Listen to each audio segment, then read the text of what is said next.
जय हिंद दोस्तों। नमस्कार। ट्राई स्टार क्लासेस में आप सबका स्वागत है। फिजिक्स में पहला चैप्टर मापन मापन फिजिक्स का अच्छा चैप्टर है। और आगे चैप्टर पढ़ने से पहले यदि आपने फिजिक्स में मापन चैप्टर को नहीं पढ़ा है तो फायदा नहीं कोई, मतलब पहले उसको इसका अध्ययन करना चाहिए। तो आज शुरू करते हैं। मापन में क्या होता है? मापन का मतलब भौतिक राशियां हैं, भौतिक राशियों के प्रकार क्या है, इनकी राशियां, मात्रक। शुरू करते हैं। भौतिक राशियां यानी फिजिकल क्वांटिटी मतलब क्या होता है? जिसका मापन किया जा सके, जिसका मापन किया जा सके उसे बोलते हैं भौतिक राशियां। अब मापन किसका किया जा सकता है, किसका नहीं किया जा सकता है? एक चलती हुई कार की स्पीड का मापन किया जा सकता है। आप कितना खुश हैं या कितना दुखी हैं आप, तो उसका मापन नहीं किया जा सकता। ठीक, चलती हुई कार का है। आपने गाड़ी में देखा होगा उस पर कितने किलोमीटर गाड़ी गई आपकी बताता है। ठीक, लेकिन आप चलती हुई कार का मापन कर सकते हैं। भौतिक राशियां क्या होती हैं? भौतिक राशि जिसका मापन किया जा सके भौतिक राशि कहलाती हैं। भौतिक राशि कहलाती, जैसे कि आपकी लंबाई कितनी है? आपकी लंबाई कितनी है? 6 फीट। 6 फीट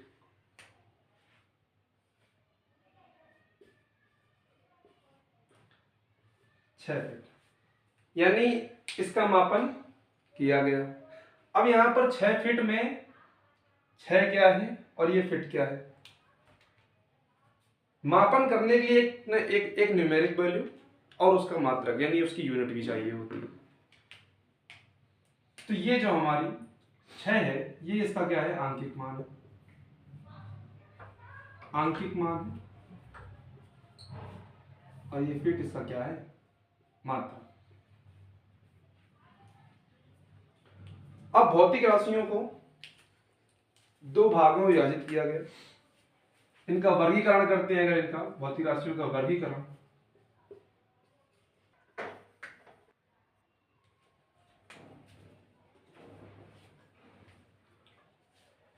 भौतिक राशियों का वर्गीकरण करते हैं। दो भागों में इनका वर्गीकरण किया गया है।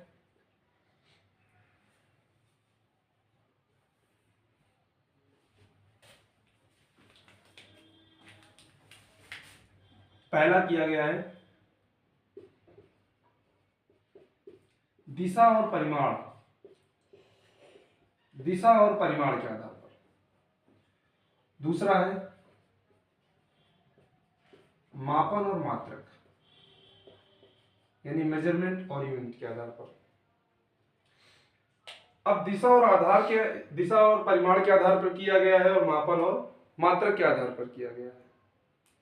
मापन और मात्रक के आधार पर अभी हम लोग बाद में देखेंगे। तो देखते हैं दिशा और परिमाण के आधार पर क्या है।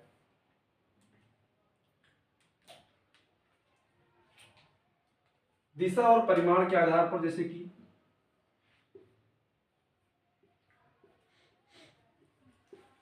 अदिश और सदिश, अदिश राशियां और सदिश राशियां। अब किसमें दिशा होती है, किसमें दिशा नहीं होती, किसमें दिशा और परिमाण होता है? तो अदिश राशि में क्या होता है? अदिश राशि में केवल परिमाण की आवश्यकता पड़ती है। अदिश राशि में केवल परिमाण की आवश्यकता पड़ती है। और सदिश राशि में दिशा और परिमाण की दोनों की आवश्यकता पड़ती है। दिशा और परिमाण दोनों की आवश्यकता पड़ती है। अदिश राशि में क्या होता है? केवल परिमाण की आवश्यकता पड़ती है। और सदिश राशि में दिशा और परिमाण दोनों की आवश्यकता पड़ती है। हम कह सकते हैं कि सदिश राशियां क्या होती हैं? वे राशियां जिनमें केवल परिमाण की आवश्यकता पड़ती है, जिनमें केवल परिमाण होता है, उन्हें अदिश राशियां कहते हैं। और वे राशियां जिनमें केवल दिशा और परिमाण दोनों होते हैं उन्हें बोलते हैं सदिश राशियां। दिशा और परिमाण जैसे विस्थापन, विस्थापन में दिशा और परिमाण दोनों होता है। विस्थापन में क्या होता है? दिशा और परिमाण दोनों होता है। परिमाण में केवल बल, जैसे बल में क्या है, जैसे 5 न्यूटन, 5 न्यूटन का बल लग रहा है, 5 न्यूटन का बल कार्य कर रहा है। यहाँ पर केवल क्या है, परिमाण, केवल क्या दिया हुआ है यहाँ पर, आपका परिमाण दिया हुआ है, परिमाण दिया है। अब सदिश राशि में क्या है, सदिश राशि में विस्थापन, जैसे कि 12 किलोमीटर उत्तर दिशा में, यानी इसमें दिशा भी होती है और परिमाण भी होता है। तो आपको याद रखना है कि अदिश राशि में केवल परिमाण होता है और सदिश राशि में दिशा और परिमाण दोनों होते हैं। तो इतना समझ में आ गया आपका कि फिजिकल क्वांटिटी क्या होता है। इसमें दो भागों में वर्गीकरण किया गया, क्लासिफिकेशन किया गया। तो पहला किया गया दिशा और परिमाण के आधार पर, दूसरा मापन और मात्रा के आधार पर। दिशा और परिमाण के आधार पर आपने देखा कि दिशा और परिमाण के आधार पर अदिश राशि और सदिश राशि। अदिश राशियां क्या होती है, जिनमें केवल परिमाण होता है, और सदिश राशियां क्या होती है, जिनमें परिमाण और दिशा दोनों होती है। परिमाण जैसे कि मैंने कहा 5 न्यूटन का बल लगा, तो 5 न्यूटन केवल क्या है, 5 न्यूटन यहाँ पर क्या है, केवल परिमाण है। अब मैंने भी आपको बताया था कि यहाँ आंकिक मान क्या होता है, उसका मात्रक क्या होता है। आंकिक मान बताया मैंने अभी आपको, ये यहाँ पर जो 5 है, ये लिखा है यहाँ पर 5 न्यूटन, तो ये जो है ये इसका आंकिक मान है, और ये इसका मात्रक है। ये इसका आंकिक मान है, ये इसका मात्रक है। इतना सभी को समझ में आ गया। अब इसके बारे में बात करते हैं, मापन और मात्रक के बारे में। नोट करना है तो नोट कर सकते हैं आप, नोट कर लिया होगा सभी ने। आइए बात करते हैं मापन और मात्रक के बारे में। तो जिसको नोट करना है नोट कर दो, फोन से अपने स्क्रीनशॉट ले सकते हैं।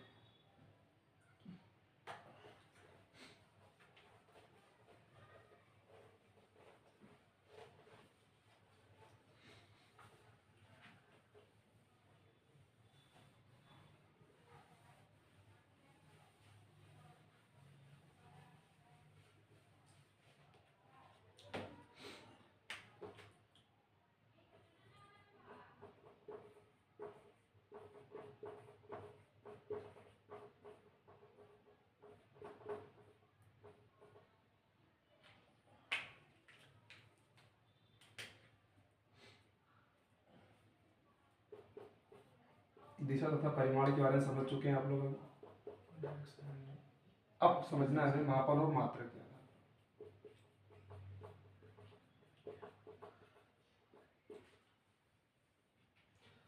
मापन और मात्रक के आधार पर क्या होता है,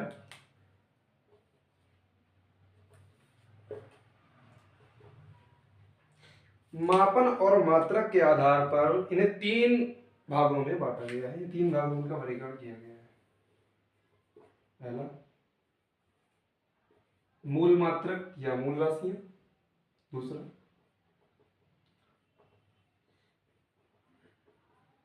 व्युत्पन्न मात्रक या व्युत्पन्न राशियां,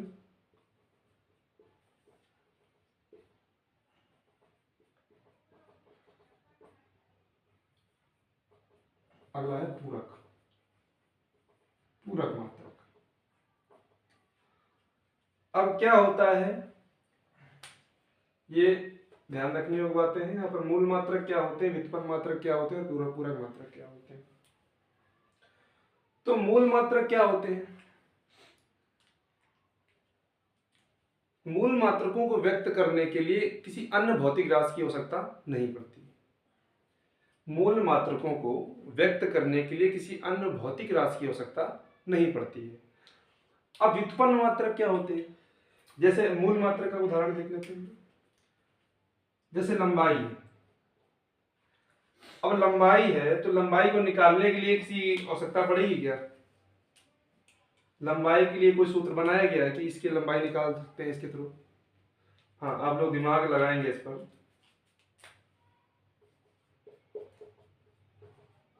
क्षेत्रफल बराबर लंबाई गुणे चौड़ाई। यहाँ से लंबाई को आगे रखेंगे, बटे में करके निकालेंगे। सर फार्मूला ये, लेकिन लंबाई निकालने के लिए कोई फार्मूला यूज नहीं किया सकता है, उसके लिए किसी भी भौतिक राशि की आवश्यकता नहीं पड़ती। यही हमारा है मूल मात्रक। अब व्युत्पन्न मात्रक क्या होते हैं? व्युत्पन्न मात्रक क्या होते हैं? जिनको व्यक्त करने के लिए, मूल मात्रकों की आवश्यकता पड़ती है। व्युत्पन्न मात्रक क्या होते हैं? व्युत्पन्न मात्रक वे मात्रक होते हैं जिनको व्यक्त करने के लिए मूल मात्रकों की आवश्यकता पड़ती है। जैसे अब यहां पर उदाहरण काम आ जाएगा, हमें क्षेत्रफल निकालना है। क्षेत्रफल हमें निकालना है, क्षेत्रफल का फॉर्मूला क्या होता है?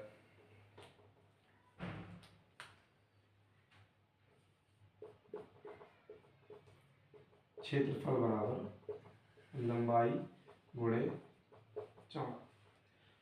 क्षेत्रफल बराबर क्या होता है? लंबाई गुणे चौड़ाई। अब यहां पर क्या देखो, क्षेत्रफल निकालने के लिए हमें मूल मात्रकों की आवश्यकता पड़ी, यानी व्युत्पन्न मात्रक वे मात्रक होते हैं जिनको व्यक्त करने के लिए मूल मात्रकों की आवश्यकता पड़ती है।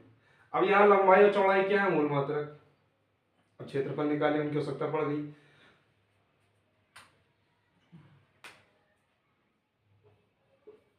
ठीक, इतना समझ में आ गया सभी को? जिसको नहीं समझ में आ रहा कमेंट कर सकता है।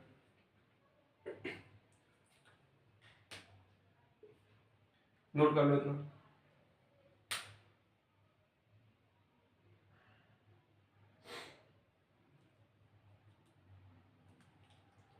अब इसके बाद आता है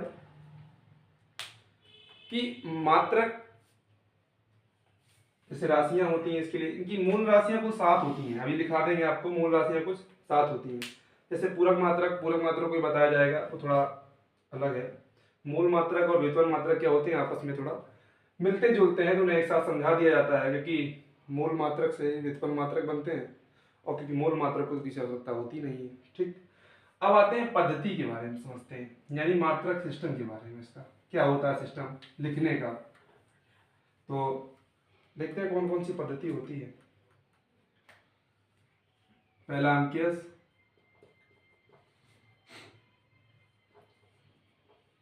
CGS, FPS. MKS, CGS, FPS होता क्या है? इसको हटा देते हैं, नोट कर लिया होगा आप लोगों ने। इसको हटा देते हैं, ये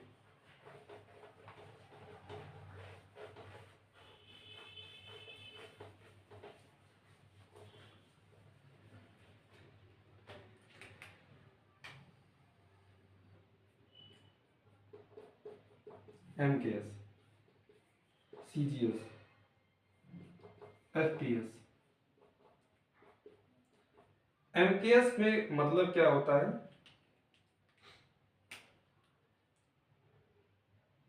एम का मतलब होता है मीटर,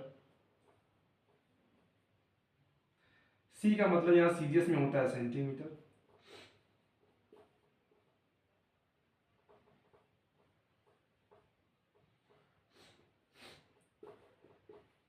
सेंटीमीटर, इसका मतलब होता है फुट। अब यहां पर के का मतलब होता है किलोग्राम,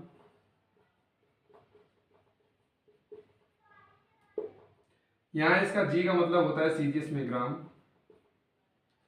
और यहां पी का मतलब होता है पाउंड, एस का मतलब क्या होता है यहां पर? सेकेंड।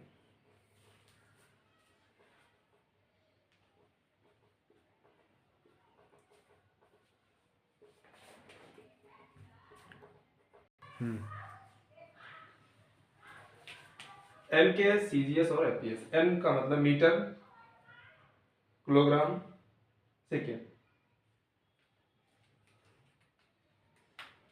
अब यहां पर जैसे 10 केजी,